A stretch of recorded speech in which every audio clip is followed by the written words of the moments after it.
अरे सखी जहिया से लागल बाहर दिया मोर पागला नाराज बाटे रे।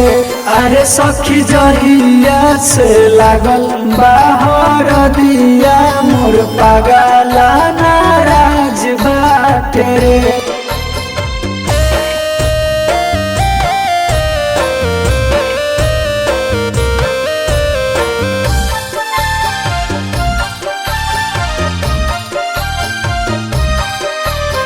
दिहल हमर ओढ़नी फर के बटोता रसरी कहता लगाइले हम जान फसरी।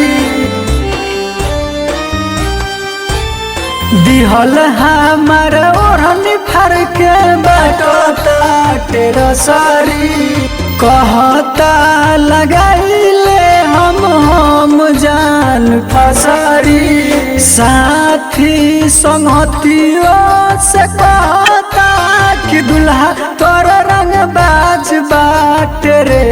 अरे सखी जहिया से लागल बाहर दिया मोर पागला नाराज बाटे रे। अरे सखी जहिया से लागल बाहर दिया मोर पागला नाराज बाटे रे।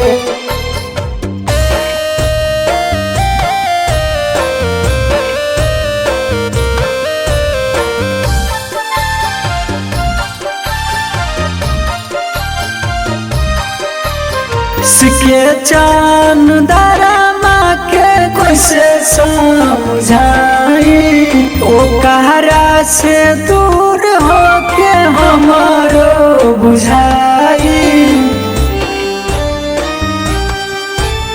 सिके चान दरमा के कैसे समझाई ओ कहरा से दूर हो के हमारो बुझाई। निरमल नीते सवान चिन्हता खोद होले आदास बाटे रे। अरे सखी जहिया से लागल बाहर दिया मोर पागला नाराज बाटे रे। अरे सखी जहिया से लागल बाहर दिया मोर पागला